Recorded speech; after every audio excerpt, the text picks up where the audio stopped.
दोस्तों, time travel यानी समय यात्रा सुनने में जितना आसान लगता है उससे कई गुना मुश्किल है इसे समझना। आपने टाइम ट्रैवल के बारे में कई बार कहानियों या हॉलीवुड मूवीज में सुना या देखा होगा। हम सभी समय यात्रा करके पास्ट में की गई गलतियों को सुधारना चाहते हैं, लेकिन क्या ये टाइम ट्रैवल रियल लाइफ में पॉसिबल है? अगर हम विज्ञान की माने तो जवाब है हाँ, टाइम ट्रैवल करना पॉसिबल है। अगर देखा जाए तो हम सभी टाइम ट्रैवल ही कर रहे हैं। हम हर एक सेकंड अपने पास्ट को पीछे छोड़कर प्रेजेंट से फ्यूचर की ओर बढ़ रहे हैं, लेकिन विज्ञान कहता है कि हम सिर्फ फ्यूचर में ही टाइम ट्रैवल कर सकते हैं, पास्ट में नहीं। क्योंकि पास्ट में टाइम ट्रैवल करते वक्त हमारे सामने कुछ पैराडॉक्सेस निकल कर आते हैं जिनका सॉल्यूशन विज्ञान भी नहीं दे सकता, जैसे कि ग्रैंडफादर पैराडॉक्स। आइए इसे एक एग्जाम्पल की मदद से समझते हैं।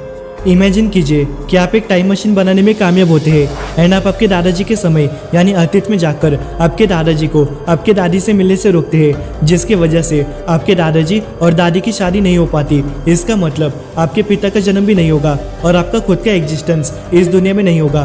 तो अगर आप एग्जिस्ट ही नहीं करोगे तो आप कैसे कोई टाइम मशीन बनाकर पास्ट में जा सकते हैं? ये बिल्कुल एक साइकिल की तरह ऐसे ही चलता रहेगा, जिसका सॉल्यूशन किसी के पास भी नहीं है। इन्हीं पैराडॉक्सेस की वजह से पास्ट में टाइम ट्रैवल करना इम्पॉसिबल लगता है, लेकिन अगर देखा जाए तो फ्यूचर में टाइम ट्रैवल करना पॉसिबल है और कई महान साइंटिस्ट फॉरवर्ड टाइम ट्रैवल को अलाउ करते हैं।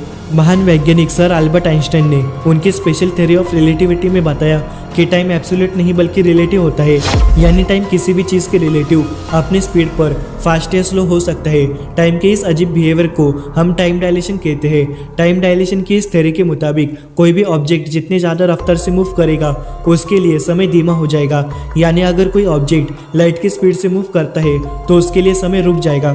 जब साइंटिस्ट ने इस थ्योरी को प्रूव करने के लिए एक एक्सपेरिमेंट किया तब उन्होंने 2 एटॉमिक क्लॉक का यूज़ किया। एटॉमिक क्लॉक टाइम को मेजर करने वाला डिवाइस है और ये क्लॉक एकदम परफेक्ट तरीके से टाइम को मेजर कर सकता है। साइंटिस्ट ने एक क्लॉक को हाई स्पीड वाले एयरक्राफ्ट में रखा और दूसरी क्लॉक को धरती पर रखा एंड जब वो एयरक्राफ्ट धरती का चक्कर लगा के वापस आया तब उन्होंने पाया कि एयरक्राफ्ट में मौजूद क्लॉक का टाइम अर्थ पर मौजूद क्लॉक से कुछ नैनो सेकंड आगे था। हालांकि ये डिफरेंस बहुत ही कम है, पर इस एक्सपेरिमेंट से हमें यह पता चला कि तेज़ रफ्तार से चलने वाले ऑब्जेक्ट के लिए समय स्लो हो जाता है। तो सोचिए, अगर आप किसी तरह 10 साल के लिए स्पेस में लाइट की स्पीड से ट्रैवल करते हैं एंड आप जब धरती पर वापस आओगे तब आपकी एज 10 साल बड़ी होगी, पर वही दूसरी ओर धरती पर 24 साल गुजर गए होंगे, यानी आप खुद को 14 साल आगे फ्यूचर में पाएंगे। इस तरह से आप फ्यूचर में तो टाइम ट्रैवल कर सकते हैं, लेकिन आप फिर से पास्ट में नहीं जा सकेंगे। टाइम ट्रैवल करने का दूसरा सबसे आसान तरीका है ग्रेविटी। जब अल्बर्ट आइंस्टाइन ने उनकी स्पेशल थ्योरी ऑफ रिलेटिविटी को पब्लिश किया तब उन्होंने बताया कि स्पेस और टाइम एक दूसरे से अलग नहीं है, बल्कि ये दोनों चीज़ एक साथ ही एग्जिस्ट करते हैं, जिसे हम 4 डायमेंशन ऑफ स्पेस टाइम के नाम से जानते हैं, जिसमें 3 डायमेंशन स्पेस के और 4 डायमेंशन टाइम का है।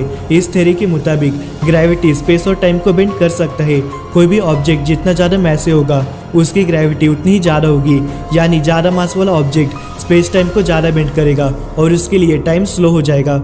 इसका मतलब हमें फ्यूचर में टाइम ट्रैवल करने के लिए एक हाई ग्रेविटी वाले ऑब्जेक्ट के पास कुछ समय बिताना होगा, जैसे कि ब्लैक होल्स। इनकी ग्रेविटी बहुत हाई होती है। यूनिवर्स में सबसे फास्ट ट्रैवल करने वाली लाइट भी ब्लैक होल की ग्रेविटी से नहीं बच सकती।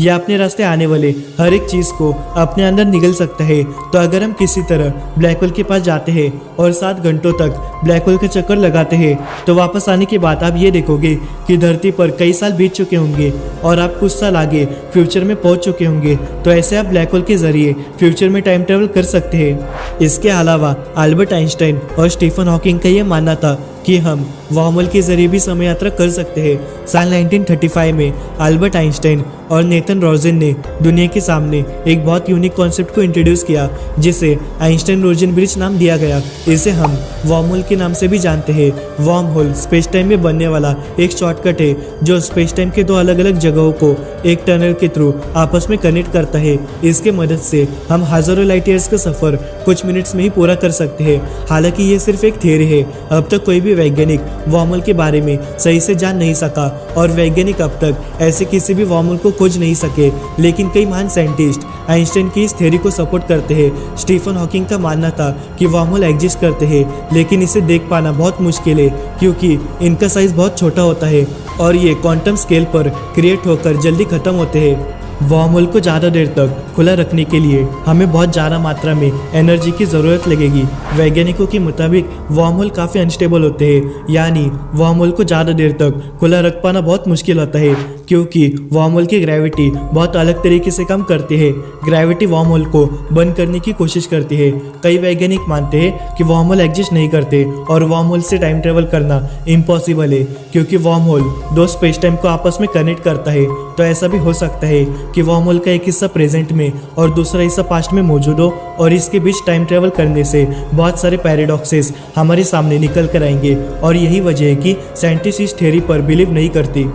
तो क्या हम सच में कभी पास्ट में टाइम ट्रैवल नहीं कर सकते हैं? इस रहस्य से पर्दा हटाने के लिए सर स्टीफन हॉकिंग ने एक बहुत अजीब एक्सपेरिमेंट किया। साल 2009 में स्टीफन हॉकिंग ने एक पार्टी ऑर्गेनाइज करी, लेकिन मज़ेदार बात तो ये थी कि वो पार्टी सिर्फ टाइम ट्रैवलर्स के लिए ही थी। स्टीफन हॉकिंग ने उस पार्टी के इन्विटेशन कार्ड को पार्टी खत्म होने के बाद दुनिया भर में बांटे। उनका मानना था कि अगर पास्ट में टाइम ट्रैवल करना पॉसिबल है तो फ्यूचर से कोई न कोई इंसान उनके इन्विटेशन कार्ड को पढ़कर फ्यूचर से पास्ट में उनके इस पार्टी में जरूर आएगा। लेकिन बदकिस्मती से स्टीफन हॉकिंग की उस पार्टी में कोई भी टाइम ट्रैवलर नहीं आया। पर इसका मतलब ये नहीं कि टाइम ट्रैवल करना इम्पॉसिबल है। हम आज के डेट में भी फ्यूचर में टाइम ट्रैवल कर सकते हैं, लेकिन उसके लिए हमें एक ऐसे स्पेसक्राफ्ट को बनाना होगा जो लाइट की स्पीड से ट्रैवल कर सके, जो आज के डेट में बनाना इम्पॉसिबल है। लेकिन जैसे जैसे विज्ञान विकसित हो रहा है, वो दिन दूर नहीं जब हम समय की सीमाओं को पार करके भविष्य में समय यात्रा कर सकेंगे। और वैज्ञानिक क्वांटम फिजिक्स को भी गहराई से जानने की कोशिश कर रहा है।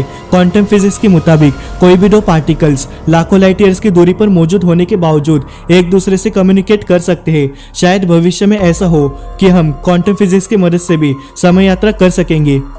तो अभी के लिए बस इतना ही। आपकी इस विषय पर क्या राय है? क्या हम फ्यूचर में कभी टाइम ट्रैवल कर पाएंगे? हमें नीचे कमेंट में आपकी राय जरूर दीजिए।